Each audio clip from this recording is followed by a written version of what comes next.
Hello, my name's Ian McCall, and this is a case from the Skin Cancer College Australasia's blog. This gentleman came into the rooms with his wife, and he asked me to have a quick look at this thing on his back. Let's have a look at it full size. You can see that it's a rather standout lesion. You may have one, two other lesions here that sort of stand out at you, but this one's much larger and it's quite dark. So it was certainly worth taking a close look at. And when we did look at it closely, this was the picture. So you can see, even just looking at the edges here, that it appears to have what we might have called lines radioperipheral. Just lines going out the periphery. You can see a little white hair coming up here too, though, and it is a bit irregular around the outside. It's quite dark, so it's certainly a lonely lesion. It's different from anything else that he actually has. So when we put the dermatoscope on it, this was the picture. You can see a normal network around the periphery here. This is dense homogeneous black color. There are some little black clods or dots in this area. There's that hair we were talking about.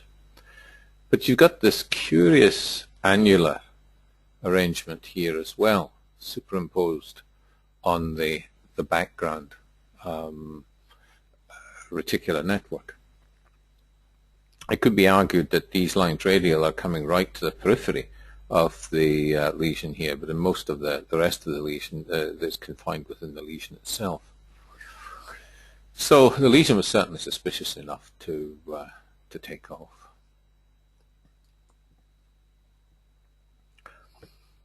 And this was a histology. Let's look at this one first.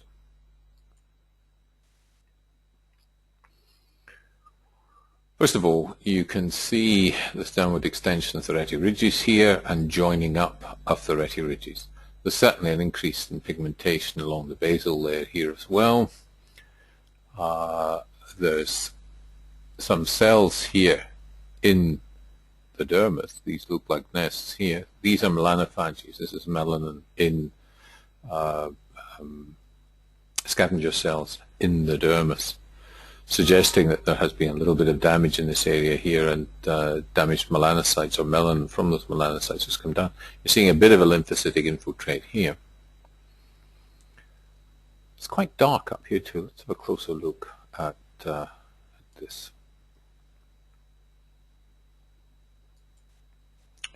Look at this one. So when you do get a closer look at this, you see some other things. That homogeneous black area was due to melanin-containing nucleated cells here in the stratum corneum. Now what you've got to ask yourself, are these heavily melanized keratinocytes that are there, or are they melanocytes? There is an increase in the number of melanocytes here. You can see these clear halos around these nuclei. But there's no real upward spread of melanocytes into this. So I think most of this is going to be melanin and keratinocytes. Looking into the dermis here, this was the melanin in melanophages that we spoke about.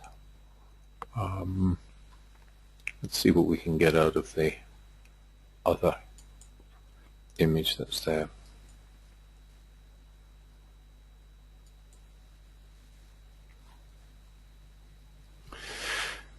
Here's some of these nests of cells in the dermis that I was pointing out before. So this is a nevus.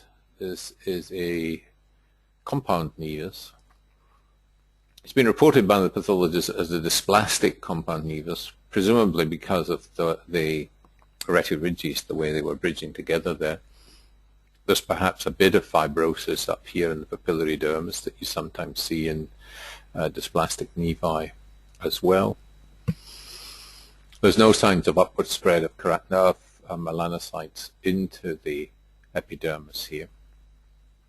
And really, there's no great nest. There's a few nests here, but they're towards the tip of the retiridges. There's no great big nests here of atypical melanocytes. So this was described as a dysplastic compound nevus. Some people would just say that it's a dark compound nevus. Why some of them put keratinized, heavily melanized keratinocytes up into the stratum corneum like this, I don't know. If you do see cases like this, you can put tape on, strip this off, and it'll often let you see the underlying pattern. And we perhaps should have done that with this man.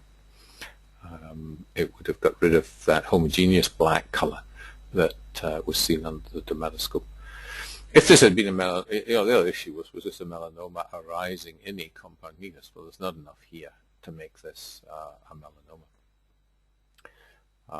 And again, hence the designation of dysplastic compound nevus.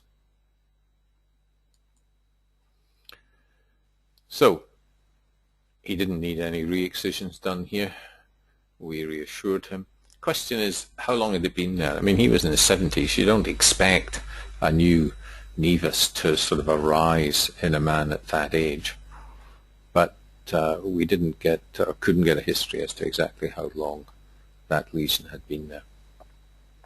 So, dysplastic should be a compound lentiginous nevus. Thank you.